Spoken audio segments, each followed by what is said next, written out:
बभौ राम संप्रहृष्ट पूजित सर्वदेवतैः अभिषिच्य च लंकायां राक्षसेन्द्रं विभीषणं कृतकृत्य तदा रामो विज्वर, मानो कि ज्वर चला गया, और प्रमुमोद, मुदहर्षि, मुमोद माने हर्षित हुए, प्रमुमोद माने अत्यंत हर्षित हुए, कि जिसके लिए अब मानो हमें शरीर मिला है, अपने मन का जो तनाव है, डिप्रेशन है, बीमारियां हैं, तन की बीमारियां हैं, कुछ मन की हैं, कुछ हृदय की हैं, कुछ भावनाओं की हैं, कुछ इस जन्म की हैं, कुछ पिछले जन्मों से लेके चल रहे हैं।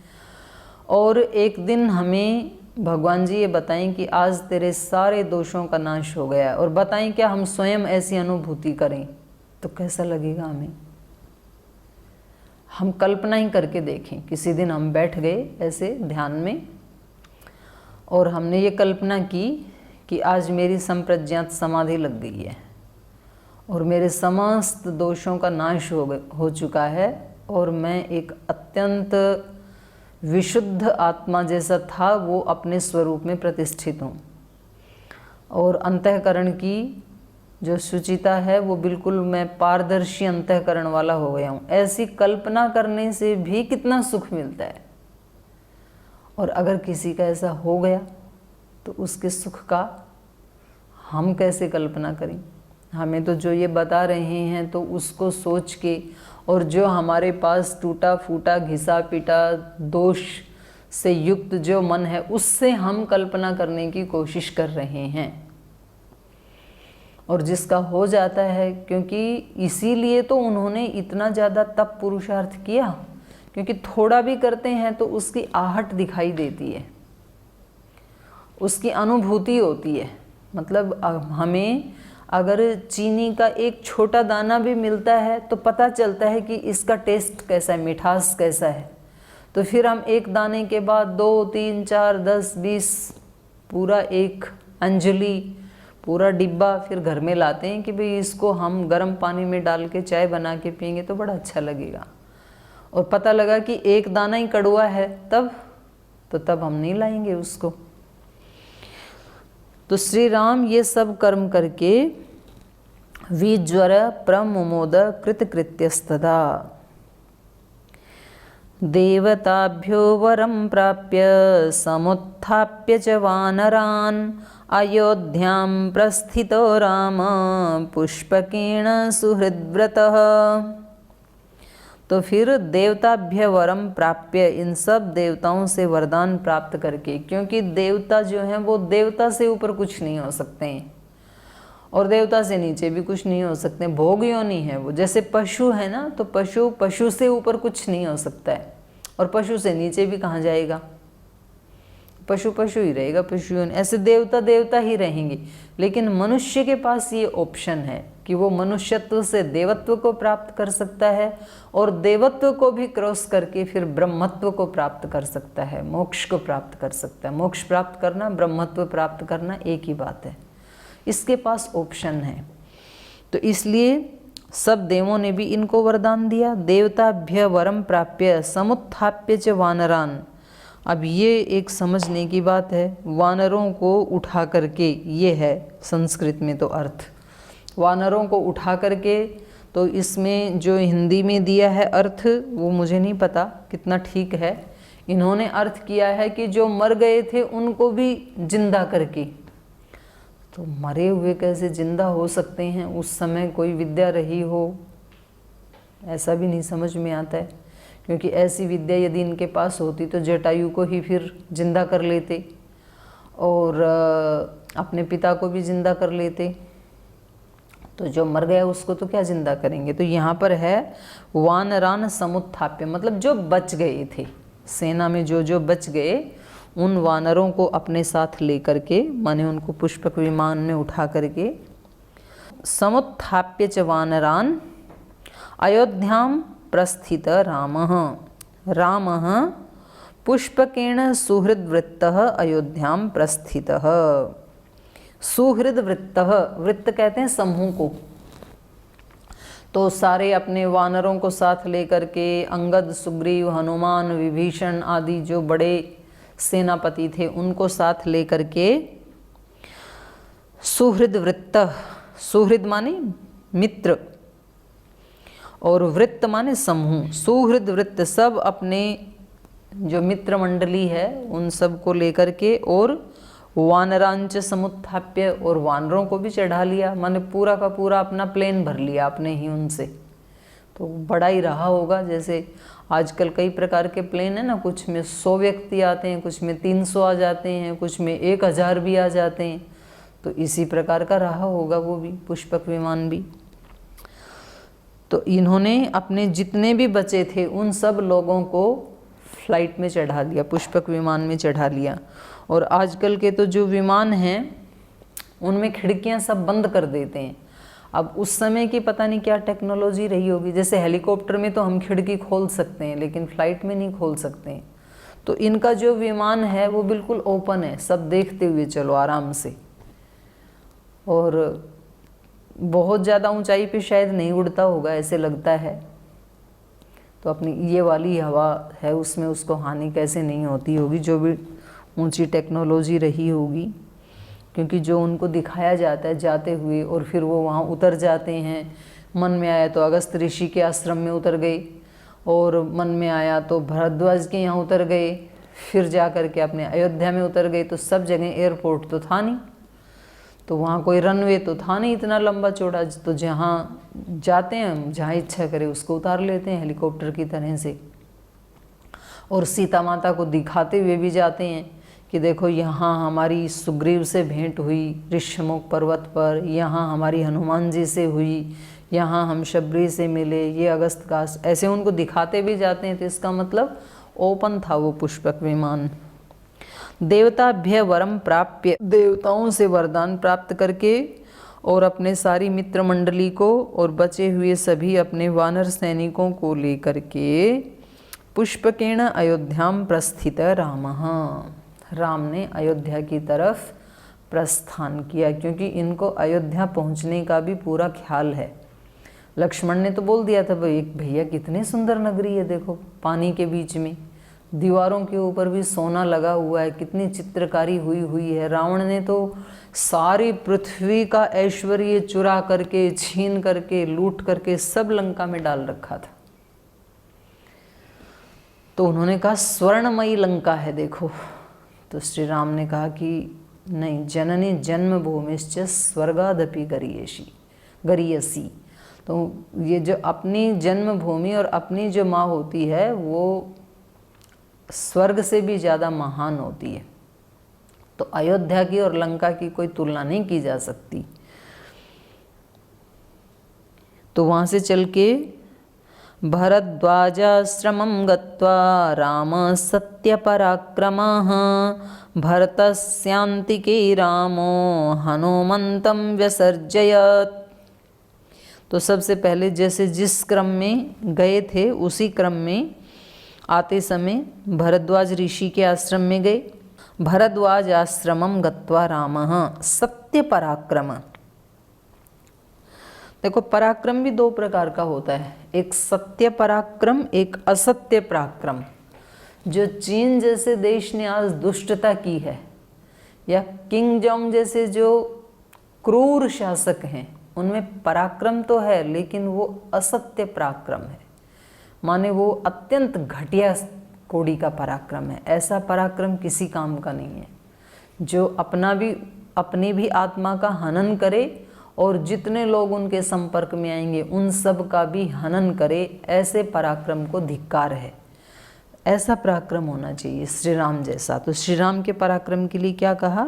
सत्य पराक्रम, सच्चा पराक्रम है जिनका। सत्य पराक्रम राम भरद्वाज आश्रमम गत्वा, भरद्वाज जी के आश्रम में जाकर के भरतस्यान्ति के राम हनुमंतम व्यसर्जयत। तो भरत जी के पास में, अंति का माने पास, भरत के पास संदेश देने के लिए हनुमंतम व्यसर्जयत, उसको आगे भेज दिया। बोले भाई हो सकता है कहीं कोई आंधी आ जाए, तूफान आ जाए, ये उपदेश देने में ऋषि थोड़ी सी देर कर दें। तो क्योंकि उसने जा कर के जाते समय बोल दिया था चित्रकूट में, जब भरत जी आए थे खड़ाऊँ लेने के लिए भैया को मनाने के लिए आए थे, तो तब तो ये गए नहीं। तो इन्होंने कहा था कि चलो 14 साल तुम मेरी धरोहर समझ करके राज्य की रक्षा करो, और 14 वर्ष के बाद मैं स्वयं आकर के संभाल लूँगा।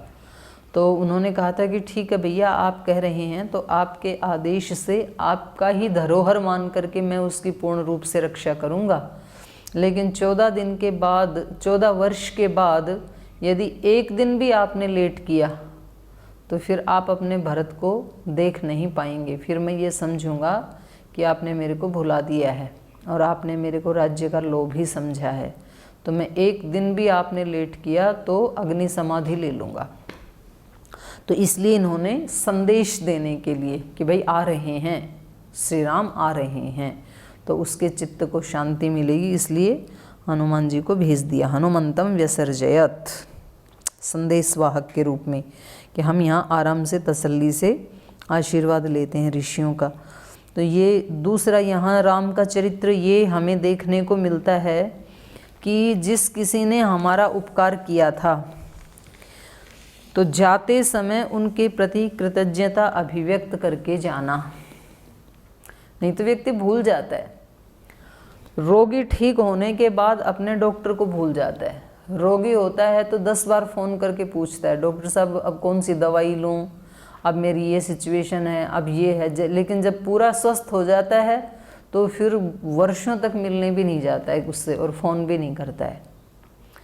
तो स्वस्थ होने के बाद रोगी अपने डॉक्टर को भूल जाते हैं।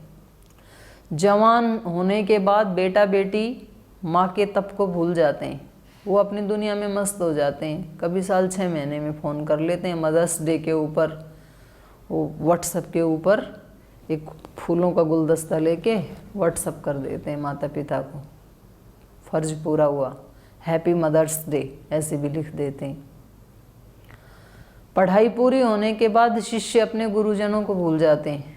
अपनी डिग्री अपने हाथ में आई, फिर गुरुजी यदि पास से गुजर रहे हों तो वो ऐसे अपनी पीठ को घुमाते हैं जैसे उन्होंने गुरुजी को देखा ही नहीं, कि नमस्ते ना करनी पड़े।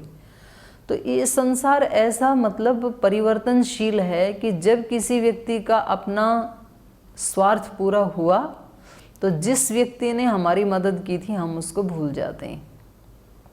लेकिन श्री राम ऐसे नहीं हैं, वो उससे बिल्कुल विपरीत हैं। किसी ने छोटा सा भी उपकार किया हो तो उसको वो कभी भूलते नहीं हैं।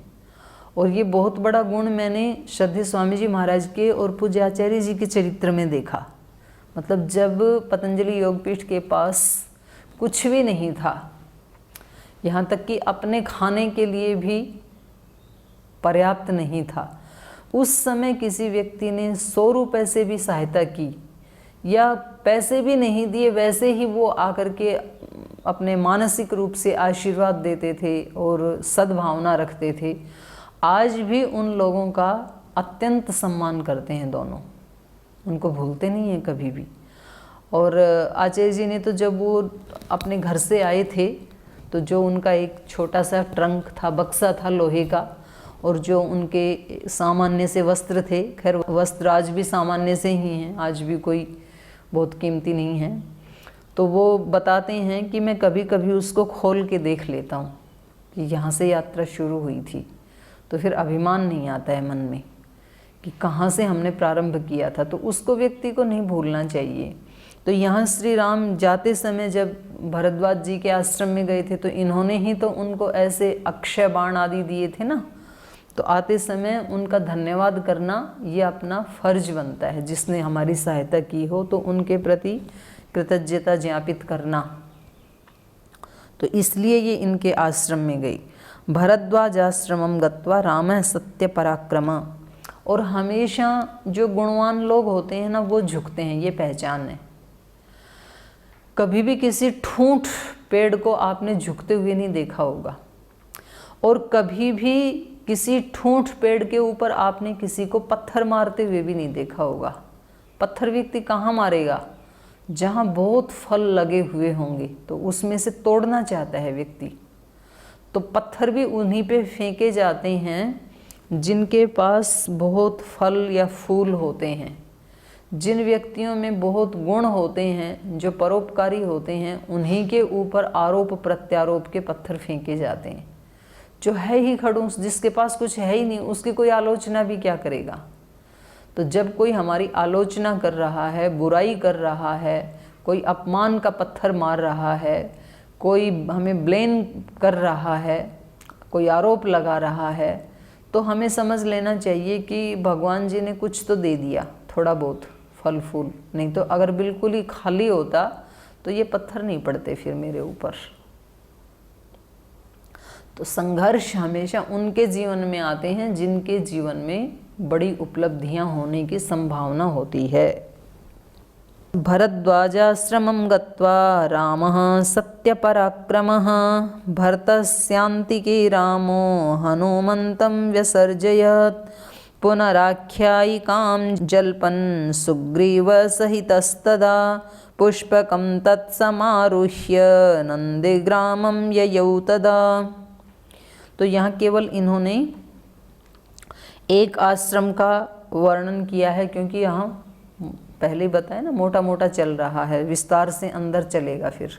यद्यपि वो सभी आश्रमों में गई, वापस आते समय भी भरद्वाज जी के आश्रम में भी गई, अगस्त मुनि के आश्रम में भी गई, जहाँ जहाँ जैसे जाते हुए जहाँ जहाँ रुके थे वैसे वैसे ही आते समय भी वहाँ सब जगह रुक करके, सबको धन्यवाद बोल करके, सबको अपने साथ ले करके कि आप भी चलिए अयोध्या में, तब ये वापस आई।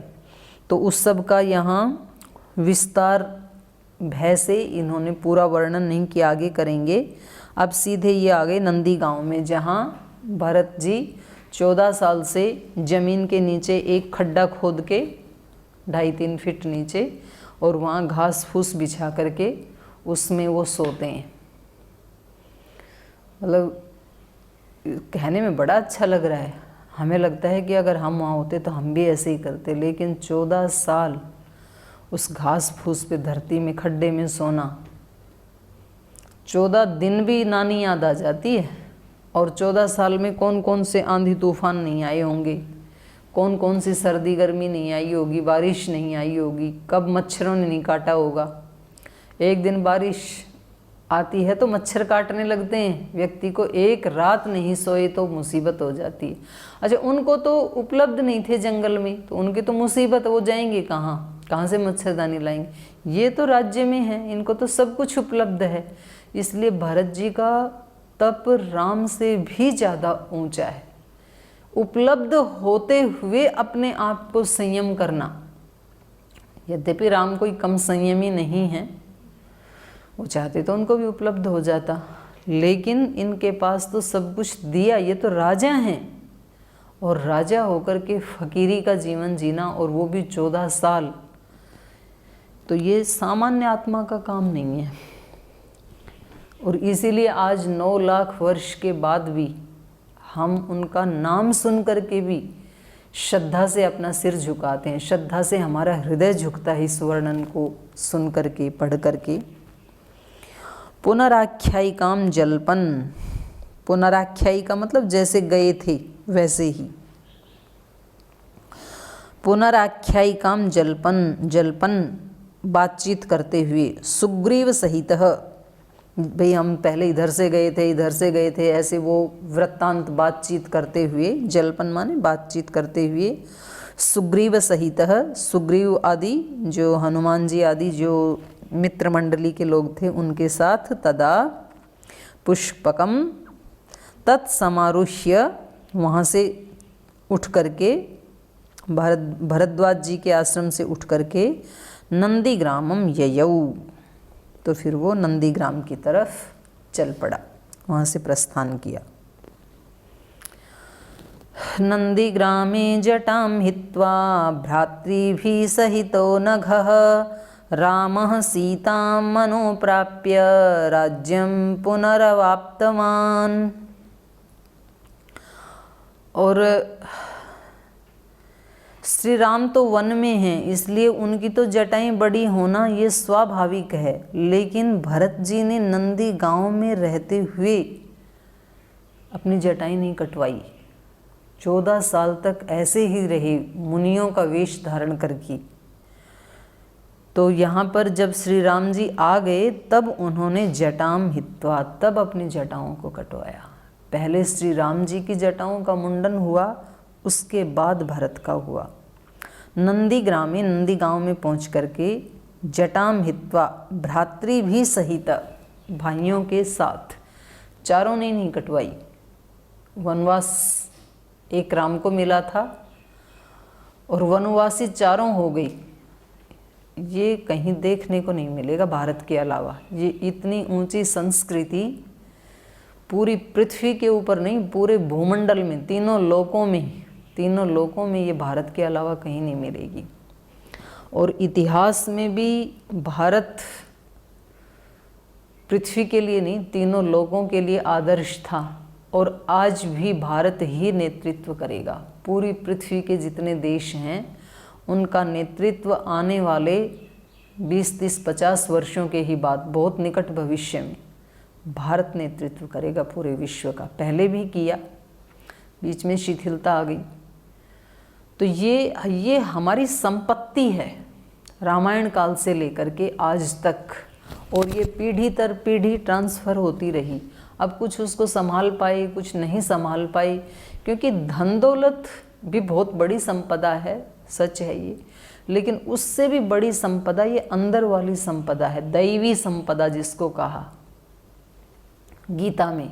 अगर वो संपदा हमारे पास है तो हम निर्धनता को तो कभी भी ख़त्म कर सकते हैं।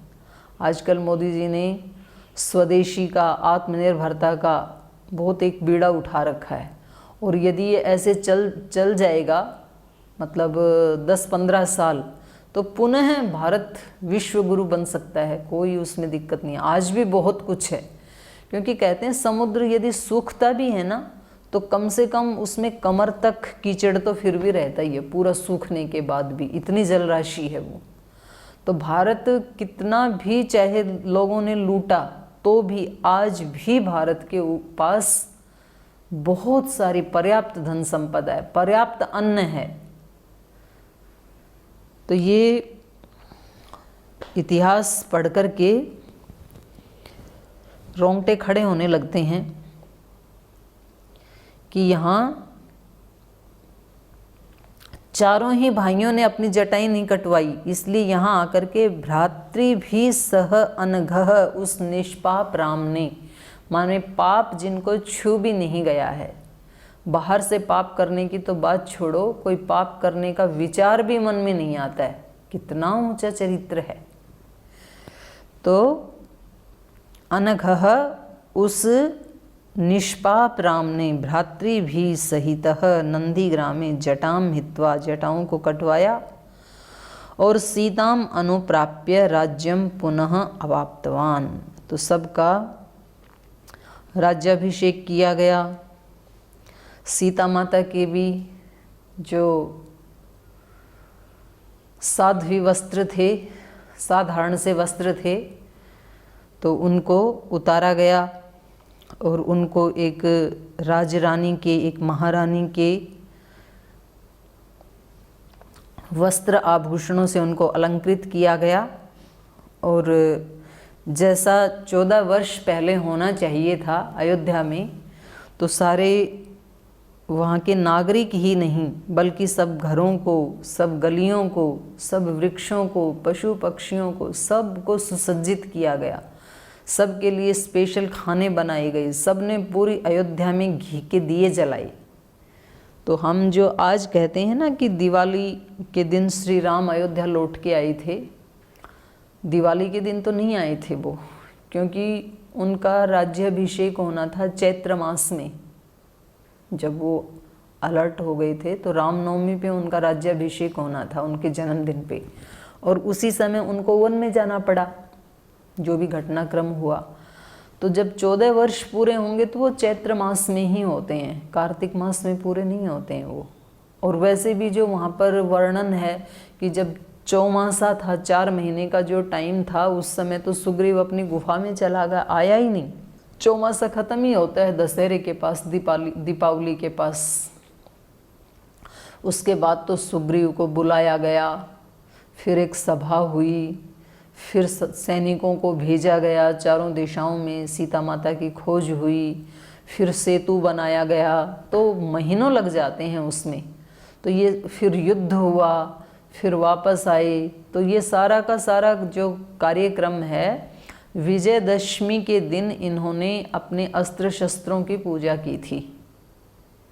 दशहरा जिसको हम कहते हैं, दिवाली से 20 दिन पहले जो आता है, कि भाई अब अपने इनको जो जंग लगा है उनको धार लगा लो, अब युद्ध करना है। तो उस समय प्लान बनी। तो ये फिर आए चैत्र मास में, जिस दिन 14 वर्ष पूरे हुए उसी दिन आए श्री राम। एक दिन भी मतलब उन्होंने ऐसे नहीं कि चलो हो गया अब तो बस एक दिन में, क्या, ऐसा नहीं, पूरे के पूरे 14 वर्ष समाप्त करके, ना उससे एक दिन कम किया और ज़्यादा इसलिए नहीं किया क्योंकि भरत ने उनको प्रतिज्ञा करवाई थी। लेकिन जिस दिन वो आए उस दिन पूरी नगरी को घी के दिए जला के सजाया गया था, पूरा नगर। तो ऐसे लग रहा था कि जैसे नगर में दूसरी दिवाली आ गई है। तो ये ज़रूर है कि वो एक दिवाली ही थी। तो इस समय सारे नगरवासी भी और ये चारों भाई भी और चारों बहनें भी, सीता आदि उर्मिला आदि जो राजरानियां हैं, उन सब को सुसज्जित किया गया। और रामः सीताम अनुप्राप्य, और पुनः महारानी सीता को महाराज श्री राम के साथ सिंहासन पर बिठा करके सुशोभित किया गया। राज्यम पुनः अवाप्तवान, और पुनः उन्होंने अपने वो जो धरोहर के रूप में जो राज्य अयोध्या का भरत जी के पास था उसको स्वीकार किया। तो ये बहुत ही मर्मस्पर्शी वर्णन यहाँ पे चल रहा है। और एक एक श्लोक में अनेक अनेक शिक्षाओं का भंडार यहाँ भरा हुआ है। अपने जीवन को हम उत्कृष्ट उससे करने के लिए कोई एक शब्द भी ले लें तो बड़ा बल मिलता है। तो इतना ऊंचा इतिहास किसी के पास हो तो ये भी कोई पुण्यों से कम नहीं है। नहीं तो व्यक्ति उसको देख करके अपने जीवन को संवार सकता है। अगर किसी का कोई इतिहास ही नहीं है तो वर्तमान को सुधारना भी फिर थोड़ा कठिन हो जाता है। तो शेष चर्चा हम कल करेंगे। आज यहीं पाठ को विराम देते हैं।